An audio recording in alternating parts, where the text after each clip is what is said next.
अस्सलाम वालेकुम, this is हुमैना Basit from ocean of knowledge. तो आज हम कर रहे हैं मैथ 10 का यूनिट नंबर 12 का थ्योरम नंबर 1। तो सबसे पहले हम थ्योरम की स्टेटमेंट को पढ़ते हैं। The measure of central angle of a minor arc of a circle. उसके बाद कोमा लगा हुआ है, कोमे तक हम पहले बात को समझेंगे कि वो क्या कह रहा है। वो कह रहा है एक सर्कल है, उसका जो माइनर आर्क है। अब माइनर आर्क क्या होता है, देखें ये एक सर्कल है, अगर यहाँ से लेके यहाँ तक कोई मैं पार्ट ले लूँ, यानी कि यहाँ से लेके यहाँ तक, तो ये क्या होगा, ये माइनर आर्क होगा। और इसी तरह उसके कोरस्पॉन्डिंग यहाँ से लेके यहाँ तक जो आर्क बन रही होगी, तो वो क्या होगी, वो मेजर आर्क होगी। ठीक है। वो कह रहा है कि एक सर्कल का जो माइनर आर्क है, मिसाल के तौर पे हम यहाँ से लेके यहाँ तक आर्क ले लेते हैं माइनर आर्क, और जो माइनर आर्क है वो साइज में छोटा होता है। तो माइनर आर्क का जो सेंट्रल एंगल है, सेंट्रल एंगल क्या होता है, देखें एक सर्कल होता है, तो यहाँ से लेके यहाँ तक मिसाल के तौर पे आर्क है, तो सेंटर पे जो ये आर्क एंगल बनाती है, ये आर्क सेंटर पे, देखें इस आर्क ने सेंटर पे एंगल बनाया, तो इसको कहते हैं सेंट्रल एंगल। तो वो कह रहा है कि सर्कल का जो माइनर आर्क है, उसने जो सेंट्रल एंगल बनाया, उसकी जो मेजरमेंट है, तो हम रट्टा नहीं लगाएंगे, हम ये चीज़ तो मैं आपको समझाने के लिए बता रही हूँ। ये हमारी डायग्राम है। आपको पता है थ्योरम में डायग्राम का बहुत अहम पार्ट होता है। डायग्राम आपको याद करके लिखनी होती है, तो आपने याद नहीं करना, जैसे जैसे हम थ्योरम की स्टेटमेंट को पढ़ेंगे वैसे ही हम डायग्राम बना लेंगे। तो उसने कहा है कि एक सर्कल का माइनर आर्क है, उसने सेंटर पे जो सेंट्रल एंगल बनाया। सेंट्रल एंगल क्या एंगल होता है, जो आर्क सेंटर पे एंगल बनाती है, तो उसको सेंट्रल एंगल बोलते हैं। तो देखें ये आर्क ने सेंटर पे एक एंगल बना लिया, तो सेंटर हमेशा ओ होता है, तो मैंने यहाँ ओ लिख लिया। उसके बाद आगे लिखा हुआ है इज डबल। क्या डबल है, जो सेंट्रल एंगल है वो डबल है, किससे, that of the angle subtended by, जो बनती है, जो वो एंगल कहाँ पे बनते हैं, by the corresponding major arc. तो मेजर आर्क क्या है, मैंने अभी आपको बताया है, जो साइज में बड़ी आर्क होती है उसको मेजर आर्क कहते हैं, कोरस्पॉन्डिंग माइनर आर्क है। अब देखिए यहाँ से लेके यहाँ तक माइनर आर्क है, और यहाँ से लेके यहाँ तक मेजर आर्क है। अब वो ये कह रहा है कि मेजर आर्क पे उसने एक एंगल बनता है। अब देखिए मेजर आर्क पे कौन सा एंगल बनेगा, ये देखिए ये मेजर आर्क पे एंगल बना। अब क्योंकि देखें सेंटर पे जो एंगल बना है उसको सेंट्रल एंगल कहते हैं, तो अगर क्योंकि इस बाउंड्री को, सर्कल की बाउंड्री को सर्कमफ्रेंस कहते हैं, तो अगर बाउंड्री पे एंगल बनेगा, यानी कि यहाँ पे इस पॉइंट पे बाउंड्री पे सर्कमफ्रेंस पे, तो इसको हम कहेंगे सर्कम एंगल। ठीक है, इसको हम कहेंगे सर्कम एंगल। तो वो कह रहा है कि जो ये एंगल बना है सेंट्रल एंगल, वो डबल है किस एंगल से, जो मेजर आर्क ने एंगल बनाया है। हम फिर से थ्योरम की स्टेटमेंट को पढ़ते हैं। The measure of central angle, जो सेंट्रल एंगल बनना, पहले हम इसको नाम दे देते हैं, यहाँ इस पॉइंट को ए नाम दे दिया, इस पॉइंट को बी नाम दे देते हैं, और इस पॉइंट को हमने सी नाम दे दिया। The measure of central angle, जो सेंट्रल एंगल यानी कि सेंटर पे जो एंगल बना है, उसकी जो मेजरमेंट है of a minor arc of a circle, circle के जो माइनर आर्क से सेंट्रल एंगल बनना है, उसकी मेजरमेंट जो है इज डबल, यानी ये एंगल मेजरमेंट के हिसाब से डबल है, किससे, डेट ऑफ द एंगल, जहाँ एंगल बना है सबटेंडेड जो बना है by the corresponding major arc, यानी इसके कोरस्पॉन्डिंग माइनर आर्क के कोरस्पॉन्डिंग ये जो मेजर आर्क बनी है, उस मेजर आर्क पे जो एंगल बनना है जिसको हम सर्कम एंगल कहते हैं, उस एंगल से सेंट्रल एंगल डबल है, ये हमने प्रूव करना है। डायग्राम अभी हमारी कंप्लीट नहीं हुई, इसको हम अभी कंप्लीट करते हैं। उससे पहले गिवन टू प्रूव और कंस्ट्रक्शन में लिख देते हैं। कंस्ट्रक्शन में जो कुछ लिखेंगे वही काम हम डायग्राम के साथ कर देंगे। तो सबसे पहले गिवन में हम क्या लिखेंगे, हमने रटा नहीं लगाना, हमने गिवन में वो चीज़ लिखनी होती है जो हमें मालूम होती है। हमें क्या मालूम है, हमें यहाँ जो हमने डायग्राम बनाई है जितनी, वही चीज़ हम गिवन में लिख देंगे, क्योंकि ये बात हमें मालूम है। तो हमें मालूम है कि एक आर्क है, ये आर्क को जाहिर कर रहा है। आर्क ए सी वो क्या है, इज़ एन आर्क, ये एक आर्क है ऑफ अ सर्कल, ये एक सर्कल का आर्क है और सर्कल का कोई सेंटर भी तो होगा, तो वही चीज़ हम लिख लेंगे विद सेंटर एट ओ, जिसका सेंटर ओ है। उसके अलावा जो बात हमें पता चली या हमें मालूम है वो ये है कि जो ये एंगल है AOC, ये सेंट्रल एंगल है जो मैंने अभी बताया है। तो हम लिखेंगे वेयर एज, जहाँ पे हमें पता है एंगल AOC। अब एंगल AOC, तो ये एंगल किसका बता रहा है, ये O का एंगल बता रहा है। जो बीच वाला कंपोनेंट खड़ा होता है हम उसका एंगल बताते हैं। A से चला O पे मुड़ा तो हम एंगल O का बता रहे हैं।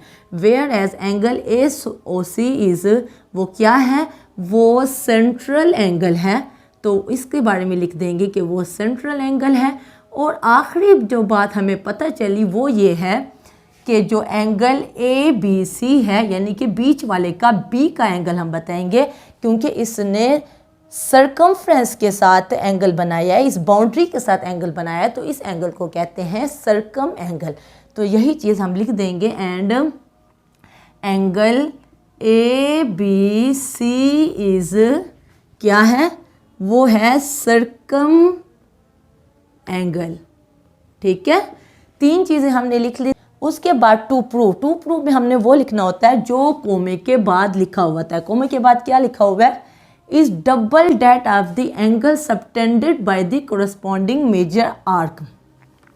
जो इस माइनर आर्क के कोरस्पॉन्डिंग मेजर आर्क है, उस मेजर आर्क पे जो एंगल बन रहा है जिसको हम सर्कम एंगल बोलते हैं, उससे ये वाला एंगल डबल है।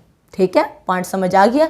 तो हम लिखेंगे एंगल AOC, यानी कि जो एंगल O है सेंट्रल एंगल, वो डबल है सर्कम एंगल से, एंगल ABC से। B बीच में है तो हम B के एंगल की बात कर रहे हैं। तो उसके बाद कंस्ट्रक्शन में हमने क्या लिखना होता है, जो चीज़ हम डायग्राम में कंस्ट्रक्ट करते हैं खुद से करते हैं अपनी आसानी के लिए, ताकि हम अपने थ्योरम को प्रूव कर सकें, तो वो चीज़ हम हमेशा कंस्ट्रक्शन में लिखते हैं। अब हमने डायग्राम को देखा और लगा कि हम अभी इसको प्रूव नहीं कर सकते, हमें इसमें कुछ ऐड करना चाहिए, खुद से कुछ कंस्ट्रक्ट करना चाहिए। तो क्या कंस्ट्रक्ट करना चाहिए, तो हम हमेशा कोई ऐसी चीज़ कंस्ट्रक्ट करते हैं, ऐसी लाइन कंस्ट्रक्ट करते हैं जिससे हमारे पास ट्रायंगल्स बन सकें, क्योंकि जब हम ट्रायंगल बना लेते हैं तो हमें थ्योरम को प्रूव करना बहुत ही आसान हो जाता है। हम उस ट्रायंगल्स की मदद से अपनी जो मकसद होता है उसको पा लेते हैं, यानी थ्योरम को प्रूव कर लेते हैं। तो इसके लिए मैं ये चाह रही हूँ कि हम एक लाइन को ड्रा करें जो B से होती हुई, O से होती हुई सीधी हम एक स्ट्रेट लाइन ड्रा करें। तो हमने जो काम किया है वही चीज़ हम लिख लेंगे। हमने क्या किया है, हमने ज्वाइन किया है, ज्वाइन B विद O, हमने ज्वाइन B को O के साथ ज्वाइन किया है, एंड प्रोड्यूसेस, और इसको मज़ीद प्रोड्यूस किया है, प्रोड्यूस इट दी सर्कल। हमने सर्कल को मीट किया इस लाइन ने, जहाँ से हमने B से ज्वाइन किया था O को और O से प्रोड्यूस किया था टू दी सर्कल, किस पे, एट D, डी पॉइंट पर ये लाइन, स्ट्रेट लाइन ने सर्कल को मीट किया। अब यहाँ तक हमारा काम हो गया। अभी भी हमें लगता है कि कुछ हमें मज़ीद कंस्ट्रक्ट करना चाहिए डायग्राम में। तो यहाँ मैं नाम दे देती हूँ, इसको 1 का नाम दे देती हूँ, यानी इस एंगल को 1 का नाम दे देती हूँ, और इस एंगल को मैं 2 दे देती हूँ, इसको 3, इसको 4, और उसके अलावा ये बाहर यहाँ 5 और यहाँ 6, ये मैंने नाम दे दिए। तो क्योंकि मैंने खुद से कुछ कंस्ट्रक्ट किया है तो यही मैं लिखूँगी right angles, angle 1, angle 2, angle 3, angle 4, angle 5, angle 6 as shown in the figure, जैसे कि फिगर में शो हो रहा है। ठीक है, अब यहाँ तक हमने जो काम किए हमने बग़ैर रट्टे के की है। इसी तरह अब प्रूफ में हमारे पास 2 कॉलम्स होते हैं, एक स्टेटमेंट का होता है और एक रीज़न का होता है। हम यहाँ स्टेटमेंट लिखेंगे और यहाँ रीज़न देंगे कि हमने ये काम क्यों किया है। तो पहले मैं इसको इरेज कर लेती हूँ, तो उसके बाद हम अगला स्टेप करते हैं। आप प्रूफ की तरफ आने से पहले आप ये थोड़ा सा पॉइंट समझ लो कि आपको पता है कि एक ट्रायंगल में 3 साइड्स होती हैं और 3 ही एंगल्स होते हैं। अगर किसी ट्रायंगल में 2 साइड, एक ये साइड और एक ये साइड, यानी कि 2 साइड्स इक्वल आ जाए तो उनके अपोजिट जो एंगल्स होते हैं वो भी इक्वल होते हैं। यानी अब ये एक साइड है तो इसके अपोजिट एंगल कौन सा है, तो इसके अपोजिट एंगल ये वाला है। इसी तरह ये एक साइड है, 2 एंगल तो इससे मिल रहे हैं, तो जो तीसरा एंगल है वो इस साइड के अपोजिट है, ये वाला। तो अगर ये 2 साइड्स आपस में इक्वल हैं, बराबर हैं लेंथ के हिसाब से, तो दोनों साइड्स के जो अपोजिट एंगल होंगे, इस साइड का अपोजिट एंगल ये और इस साइड का अपोजिट एंगल ये, दोनों एंगल्स भी बराबर होंगे। ठीक है, तो सबसे पहले हम कहते हैं कि एंगल, अब देखें ये जो हमारे पास डायग्राम बनी है ये 2 ट्रायंगल बने हैं। एक ट्रायंगल बनी है OAB, यानी कि OAB, ऐसे ही ट्रायंगल बनी है ना, यहाँ B है, यहाँ O है और यहाँ A है। और एक ट्रायंगल ये बनी है ऐसे ऐसे और फिर ऐसे है, ठीक है ना, BC और O। अब ये 2 ट्रायंगल्स ही है ना, तो अब हमने इस कॉन्सेप्ट को लेके आना है। देखें ये सर्कल है, यहाँ पे O है, सर्कल से लेके किसी किनारे तक का फासला, सर्कल से लेके किसी किनारे तक का फासला रेडियस होता है। सेंटर से लेके यहाँ तक का फासला या यहाँ तक का फासला या यहाँ तक का फासला ये इक्वल होते हैं। क्यों? क्योंकि सेम सर्कल के जितने भी रेडियस ले लो वो आपस में इक्वल होते हैं। तो अब इस डायग्राम में ये सेंटर है, सेंटर से लेके किसी किनारे तक का फासला रेडियस होता है, तो ये रेडियस है। तो इसी तरह यहाँ से लेके यहाँ तक भी तो रेडियस है, ये सेंटर है, OB भी रेडियस है और OA भी रेडियस है। तो इसका मतलब है कि सेम सर्कल की रेडियस है तो वो लेंथ के हिसाब से इक्वल होंगे। अगर लेंथ के हिसाब से इक्वल होंगे तो अभी मैंने बताया कि एक ट्रायंगल में अगर 2 साइड्स बराबर आ जाएं तो उनके अपोजिट जो एंगल होते हैं वो बराबर होते हैं। अब OB जो एक साइड है इसके अपोजिट जो एंगल है वो एंगल 1 है, तो हम कहेंगे एंगल 1 इक्वल टू, अब दूसरी साइड जो है OA हो गई और OA के अपोजिट जो एंगल है वो 3 है, तो angle 1 is equal to angle 3। और इसकी रीज़न हम यही देंगे जो मैंने अभी आपको बताई है, angles opposite to equal sides, जो इक्वल साइड्स हैं किसमें, in triangle OAB, in triangle OAB।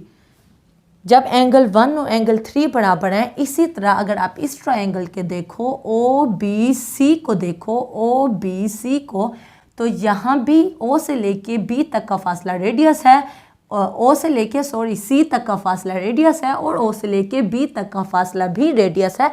और किसी सर्कल का कोई भी रेडियस ले लो तो वो आपस में लेंथ के हिसाब से इक्वल होते हैं। तो इस ट्रायंगल में भी 2 साइड्स इक्वल हो गए, OC और OB। तो इसका मतलब है कि ओ बी के अपोजिट जो एंगल है वो एंगल 2 है और ओ सी साइड के अपोजिट जो एंगल है वो एंगल 4 है। तो इसका मतलब है एंगल 2 जो है वो बराबर है एंगल 4 के, और इसकी रीज़न भी हम यही देंगे।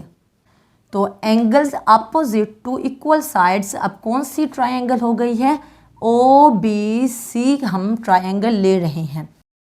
अब आगे जाने से पहले मैं एक और आपको पॉइंट समझाना चाहूँगी। ये एक ट्रायंगल है। ट्रायंगल में आपको पता है 3 एंगल्स होते हैं, angle A, angle B, angle C. अब ये जो एंगल्स हैं ये ट्रायंगल के अंदर हैं तो इनको हम इंटरनल एंगल्स कहेंगे।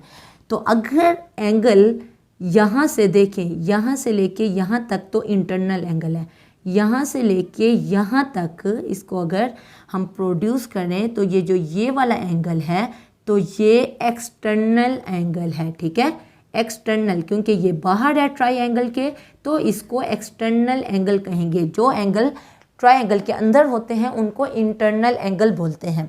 अब ये जो एक्सटर्नल एंगल है इसको अगर हम कंसीडर कर लें, ये डी है, तो इस पॉइंट को आप समझ लें कि जो एक्सटर्नल एंगल्स होता है, एक्सटर्नल एंगल डी, यानी कि एंगल डी बराबर होगा angle B plus angle C. Point समझ आया? External angle is the sum of internal opposite angles, यानी ए को हम साथ नहीं शामिल करेंगे। जो एक्सटर्नल एंगल है ए का, यानी इस एंगल का, वो डी है। अब डी जो है वो किसके बराबर होगा, external angle is equal to the sum of opposite internal angle. अब एंगल ए के अपोजिट कौन से एंगल हैं, एंगल बी और एंगल सी है ना, तो एंगल डी जो है वो बराबर होगा sum of angle B and angle C. External angle is the equal to the sum of internal opposite angles. ठीक है, तो यही चीज़ हम लिख लेंगे। हम लिखेंगे कि एंगल 5 जो है, देखें ये जो एंगल 5 है ये इस ट्रायंगल यानी कि ओ ए बी, ये जो ट्रायंगल बन रही है, ये 5 जो है वो एक्सटर्नल एंगल है। देखें यहाँ पे कोई एंगल है और ये एंगल इंटरनल होगा और ये जो एंगल है ये एक्सटर्नल एंगल होगा, ट्रायंगल के बाहर एंगल है। अब इस एंगल के अपोजिट एंगल कौन है, एक 1 एंगल है, एक 3 एंगल इस एंगल का अपोजिट है। तो इस एंगल के अपोजिट जो एंगल्स हैं, एंगल 1 और एंगल 3, इनका हम सम लेंगे तो वो एक्सटर्नल एंगल के बराबर आ जाएगा। तो angle 5 is equal to angle 1 plus angle 3, और इसकी हम रीज़न भी यही देंगे कि external angle sum of opposite internal angles, यानी जो एक्सटर्नल एंगल है यानी कि एंगल 5 वो बराबर है अपोजिट जो इंटरनल एंगल्स हैं, एंगल 1 और एंगल 3, इनके सम के। तो ये बात मैंने लिख ली है। इसको आप फर्स्ट का नाम दे दो, इसको सेकंड का नाम दे दो और इसको थर्ड का नाम दे दो, क्योंकि हम आगे जाके यूज़ करेंगे। सिमिलरली एंगल 6 जो होगा, यानी कि इस ट्रायंगल को देखें तो यहाँ पे एक इंटरनल एंगल है, तो 6 जो है वो एक्सटर्नल एंगल है। External angle is equal to the sum of opposite internal angles, यानी कि एंगल 6 जो है एक्सटर्नल एंगल वो बराबर है अपोजिट इंटरनल एंगल के सम के, यानी कि 2 और 4 के। तो angle 6 is equal to angle 2 plus angle 4। External angle is sum of opposite internal angles, इसको हम फोर्थ का नाम दे देते हैं। तो अब हम क्या करेंगे, अब हम 1 और 3 को यूज़ करेंगे। 1 में हमें क्या पता चला कि एंगल 1 और एंगल 3 बराबर हैं, तो इसका मतलब है कि एंगल 1 की जगह पे हमें अगर एंगल 3 पुट कर दूं तो इससे कोई फ़र्क नहीं पड़ता। तो यहाँ हम रीज़न देंगे यूजिंग 1 एंड 3, यानी कि 1 और 3 को यूज़ कर रहे हैं। 3 में जहाँ पे हमारे पास एंगल 1 लिखा हुआ है, मेजर एंगल 1, उसकी जगह पे मेजर एंगल 3 पुट कर देते हैं कि major angle 5 is equal to, अब मेजर एंगल 1 की जगह पे मैं मेजर एंगल 3 पुट करूँगी और अगला जो है वो मेजर एंगल 3 पहले से मौजूद है। क्यों किया है, ताकि ये दोनों एक जैसे हो जाएं और इनको हम ऐड कर सकें, यानी कि 1 major angle 3 plus 1 major angle 3, तो वो बनेगा 2 मेजर एंगल 3। इसको फिफ्थ का नाम दे दें। और यही काम हम और सेकंड और फोर्थ के साथ भी करेंगे और लिखेंगे यूजिंग 2 एंड 4। जो काम अभी हमने किया है वही 2 और 4 के साथ करेंगे। एंगल 2 की जगह पे एंगल 4 हम पुट कर सकते हैं। तो इक्वेशन 4 में मेजर एंगल 6 वैसे ही रहने देंगे और मेजर एंगल 2 की जगह पे क्या पुट करेंगे, मेजर एंगल 4। ये क्यों किया है, ताकि मेजर एंगल 4 सेम हो जाए। ये भी मेजर एंगल 4 है, ये भी मेजर एंगल 4 है, यानी कि 1 major angle 4 plus 1 major angle 4, तो क्या बनेगा 2 मेजर एंगल 4, और इसको हम 6 का नाम दे देते हैं। तो अब हम क्या करेंगे, अब हम 5th और 6th को ऐड करेंगे। तो यहाँ लिख देंगे एडिंग 5th एंड 6 और 5th को ऐड कर रहे हैं। 5th और 6 के लेफ्ट हैंड साइड को लेफ्ट हैंड साइड में ऐड करेंगे और राइट हैंड साइड को राइट हैंड साइड में ऐड करेंगे। तो ये हो जाएगा 2 major angle 3 plus 2 major angle 4। तो अगर आप फिगर को देखो तो major angle 5 plus major angle 6 क्या होता है, major angle 5 plus major angle 6 क्या होता है, तो ये सेंट्रल एंगल है।